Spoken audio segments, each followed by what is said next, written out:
Et coucou, qu'est-ce que tu fais? Qu'est-ce que tu fais?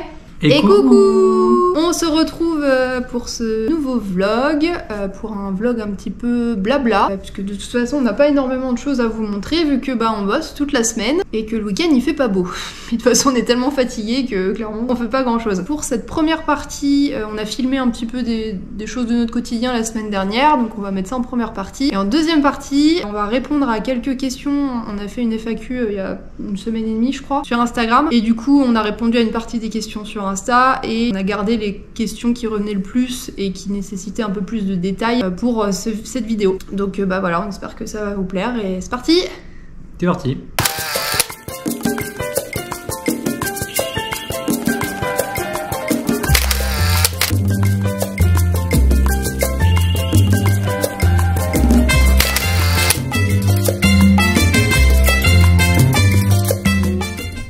On se retrouve dans ce nouveau vlog pour le premier vlog de la série Travail.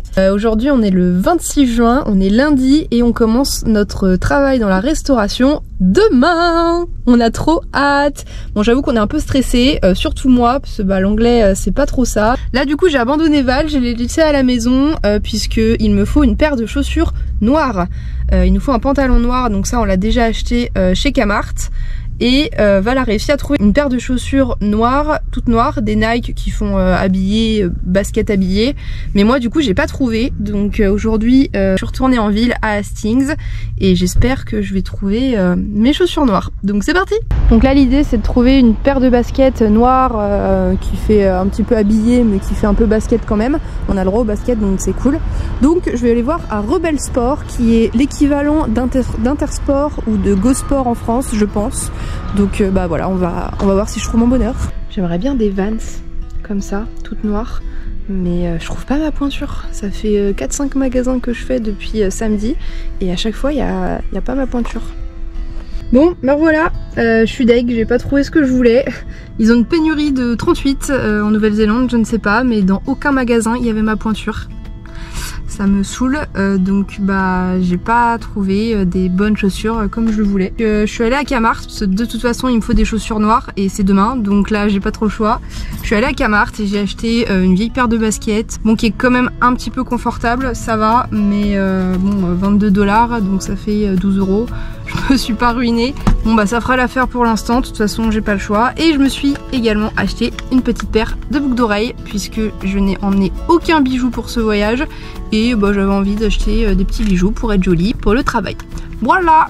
Là je rentre, je vais retrouver Val, on va manger et puis on va profiter de notre dernier jour de vacances avant d'entamer le taf demain. Hey coucou!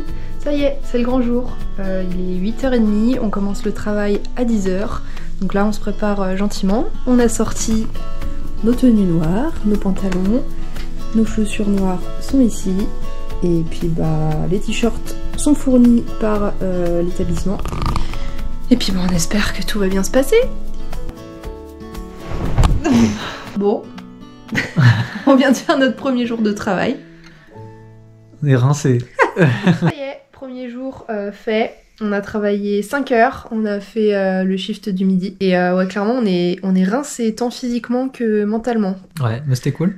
Ouais, c'était vraiment trop cool. Je pense qu'on va progresser de ouf en anglais. Là, franchement, on n'aurait pas pu rêver mieux comme travail pour improve our English. Donc on est arrivé à 10h ce matin, donc on nous a présenté un petit peu la procédure, qu'ils ont procéduré un petit peu tout ça sur comment accueillir des clients, comment savoir quand est-ce qu'on doit demander les boissons. Donc on a appris tout ça pendant 1 heure et on a mis en application en fait de 11h à quelle heure? 15h. À 15h à peu près. On était assez encadré avec petite vérification entre chaque étape. Mais bon, on a été laissé en autonomie vers les clients, donc c'était cool. Et puis voilà, on avait 2 tables chacun dans le resto, donc sachant qu'il y en a une 30aine. Donc voilà, donc demain on attaque une nouvelle journée et c'est une journée complète puisqu'on fait le shift du midi et le shift du soir. Donc, du coup désolé, on filmera pas grand chose puisque on peut absolument rien filmer pendant le service, on n'a pas nos téléphones et on n'a pas le droit de les avoir, normal. Donc désolé, vous nous verrez pas en plein service ou alors faut venir au restaurant. Ouais. Bon allez, gros bisous. Bisous. Bon, on est le 1er juillet. 1er juillet, je suis en kawaii et en jean. Je pense qu'on va passer le mois de juillet le plus froid de toute notre vie. Mais bon, c'est parti, nous on entame l'hiver. Bon, pour recontextualiser, on est toujours chez nos hôtes Jamie et Lara. On vient de finir notre première semaine de travail. Donc bah là ça y est, hein, la petite routine s'installe. On est dimanche, donc comme les dimanches en France, on n'a pas fait grand chose. On a fait des pancakes ce matin.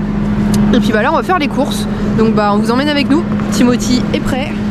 Val est prêt. C'est parti!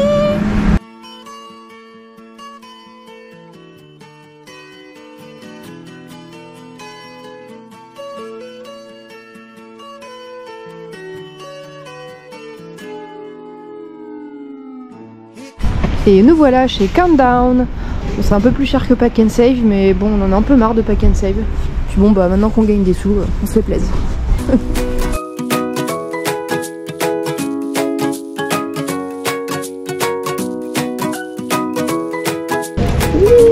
On prend nos cookies préférés.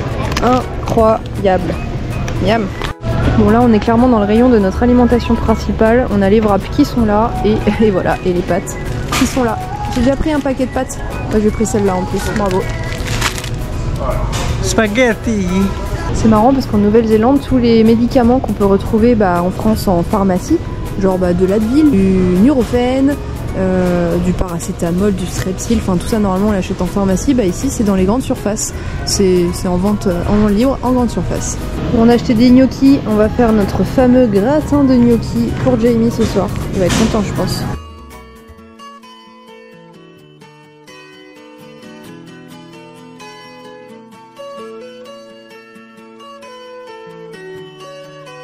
Voilà la vue qu'on a ce soir de notre maison, enfin de notre maison, c'est pas la nôtre, mais on a vu sur ce ciel magnifique.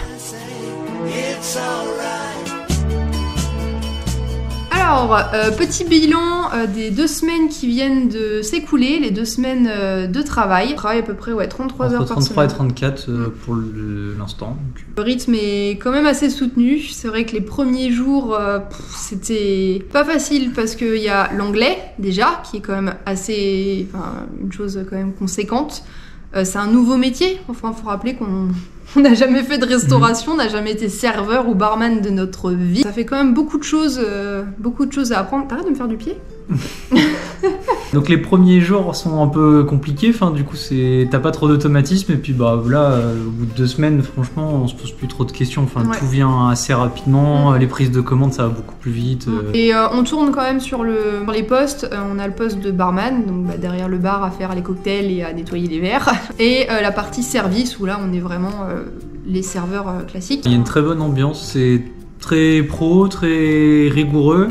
La méthode est très carrée, puis ambiance de travail, les collègues sont très très cool, ça se passe super bien, c'est une bande de petits jeunes. Ah ouais, c'est que des jeunes, hein. Mais des jeunes très très jeunes. Pour le coup, tous très matures pour leur âge. Oui, tous très matures. Ils ont tous entre plutôt 16-20 ans. Pour vous dire, notre manager, donc pas la responsable, mais celle du coup qui est en salle avec nous et qui est chef de salle, du coup, floor manager, c'est ça? Elle a 17 ans, mais elle est d'une maturité incroyable. C'est agréable, vraiment on a une bonne équipe, c'est super cool.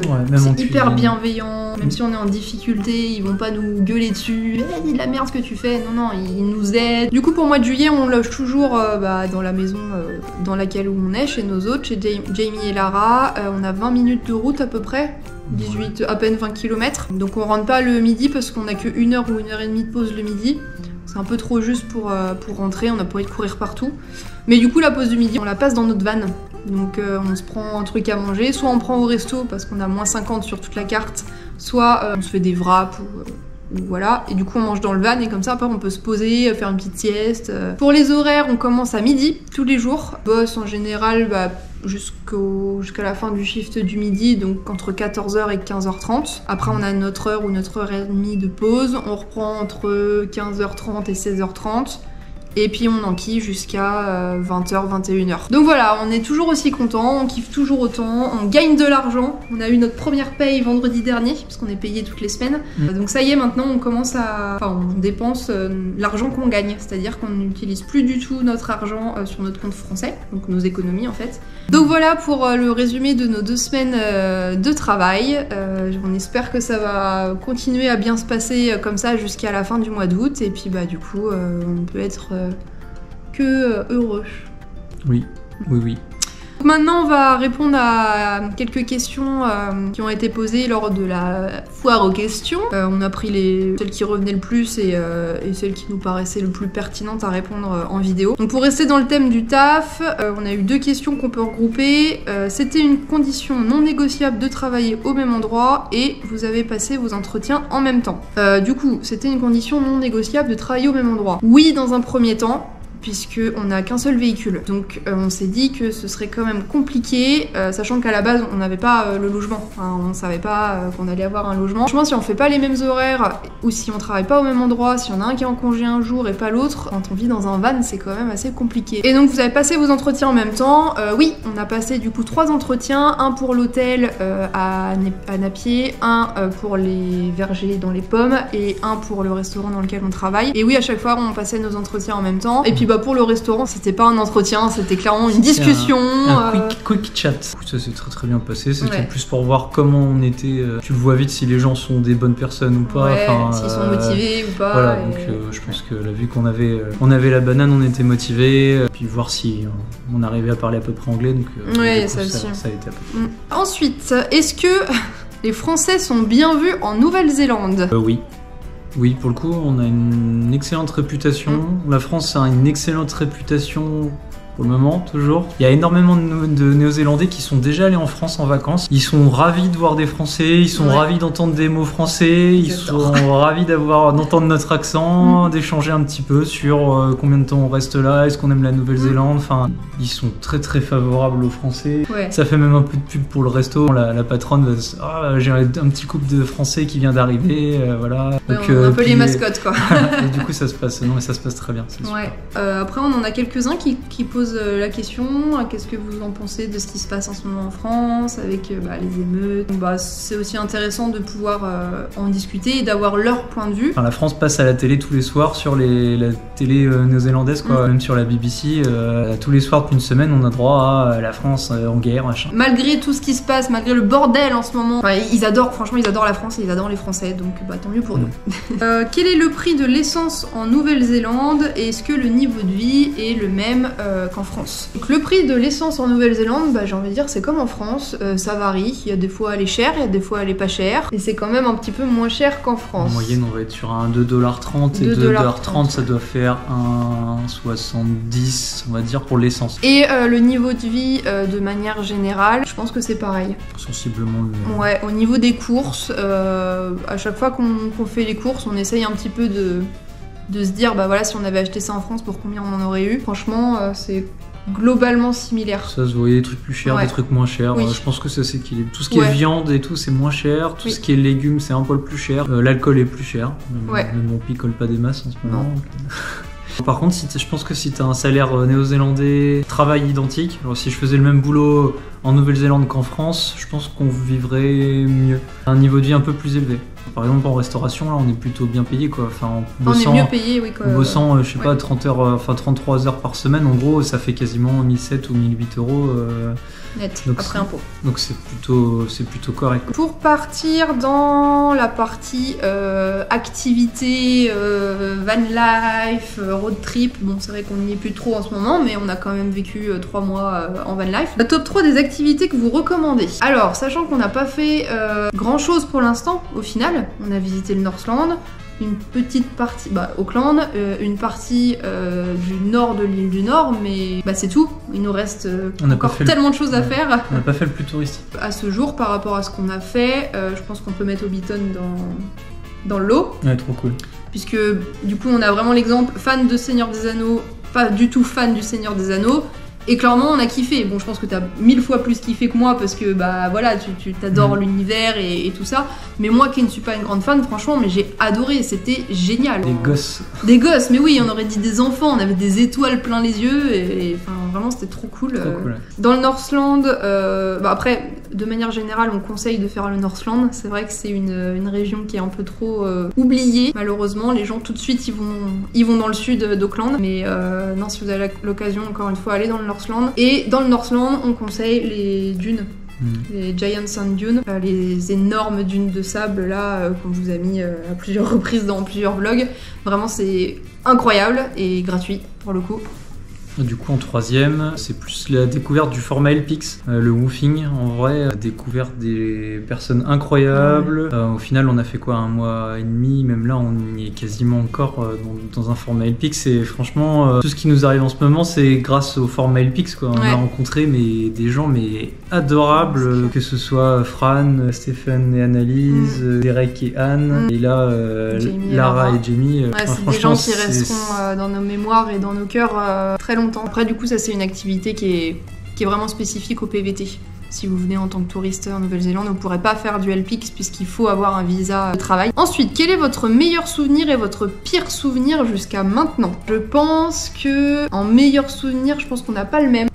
J'en parle encore, mais en même temps, c'est vraiment mon meilleur souvenir d'ici aujourd'hui. C'est le lever de soleil à Ocean Beach. Du coup, j'étais toute seule au début, tu m'as rejoint après. Mais au début, j'étais toute seule. J'avais une plage rien que pour moi, avec un ciel bleu et le soleil qui était en train de se lever au large. Et vraiment, c'est quelque chose qui restera gravé encore une fois dans ma mémoire et dans mon cœur, mais pour le restant de ma vie, je pense, parce que j'en avais les larmes aux yeux, quoi. Vraiment, c'était trop beau. Je pense que pour moi, à ce jour, c'est mon meilleur souvenir, oui. Pareil, même la rando de Knos qu'on a fait, quand t'as cavalé pendant 4 heures et que t'arrives au sommet, t'es content, quoi. La vue en vallée le détour, donc non, c'est des trucs sympas. Ça, c'était cool aussi. Hobbiton aussi, évidemment.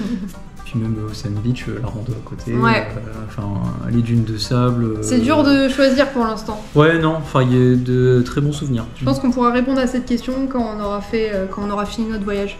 Il y aura sûrement un truc qui ressortira plus que les autres. Et du coup, oui, et votre pire souvenir, je pense que c'est l'épisode de pluie cyclone là qu'on a eu quand on était dans le Northland. Après, c'était pas non plus horrible parce qu'on était avec Camille et Gauthier, qu'on était dans la merde tous les 4, qu'on a trouvé un camping sympa pour pouvoir se poser à l'abri. Donc oui, on n'a pas pu bouger pendant 2 jours et il a plu des torrents pendant 2 jours. C'était hyper chiant et frustrant. On n'a pas eu de merde pour l'instant et du coup, on a aucun vraiment mauvais souvenir en se disant putain. Si j'avais su, je serais pas venue, quoi. Voilà. Dernière question à laquelle on voulait répondre. Ça va être l'heure de la sieste après. Dernière question à laquelle on voulait répondre. Van life, worst and best. Donc le meilleur et le pire de la van life. Très très bonne question. Le meilleur, ça va être très classique ce que je vais dire, mais en même temps c'est vrai, c'est qu'on est libre, quoi. On va où on veut, on dort où on veut, enfin où on veut. Dans les endroits à respecter bien sûr, mais on fait ce qu'on veut, on est vraiment obligé de rien et c'est vraiment un sentiment de liberté qui est vraiment incomparable. Enfin, moi du coup j'ai jamais vécu quelque chose comme ça. Tu peux te réveiller au bord d'une plage, prendre ton petit déjeuner sur la plage avec le lever de soleil. Enfin, sur un road trip d'1 an, clairement si on passe 4 jours au même endroit alors qu'on avait prévu d'en passer un, c'est pas grave. Tu t'en fous en fait, c'est pas grave. Pour moi le worst, clairement, c'est les chiottes. Aller du coup aux toilettes, dans les toilettes publiques. Après voilà, en Nouvelle-Zélande c'est propre, franchement quasiment toutes les toilettes sont propres. Après on est tombé sur des trucs... je veux même pas y repenser, je pense que ça fait peut-être partie de mes pires souvenirs, tu vois, on aurait pu le mettre dans la case pire souvenir, mais il y a des trucs vraiment, d'une immondité, j'ai jamais vu ça. Mais la majorité des toilettes sont quand même propres, mais c'est vrai qu'il n'y a pas le confort d'être chez soi, de pouvoir prendre son temps comme chez soi, etc. Puis quand il pleut des cordes et que tu dois te lever la nuit pour aller pisser,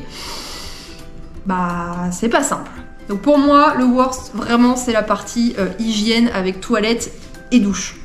Du coup. Quand il fait pas beau, c'est pas fou, quoi. Après, s'il fait beau, tu peux toujours aller dehors, on est chaise de camping. Quand t'es dedans et que t'as pas envie de faire la même chose. Ah ouais. Et qu'il pleut des cordes, et que t'as qu'un seul ordinateur, et que t'es avec pas internet. Mélodie. Sur 3 mètres carrés, effectivement, c'est compliqué de s'isoler quand il pleut des cordes dehors. Voilà, donc on espère qu'on a répondu à vos questions. Si vous en avez d'autres, n'hésitez pas à nous envoyer un petit message, on sera ravis d'y répondre. Puis sur ce, on va vous faire des gros bisous. Là, on va aller prendre un goûter, faire une sieste. Tu viens de manger? Ouais, j'ai envie d'un goûter. Et du coup, on va profiter de notre dernier jour de week-end, puisque dès demain à midi, on réenquille sur une nouvelle semaine. Voilà. Gros bisous. Bisous. Here comes the sun. Here comes the sun.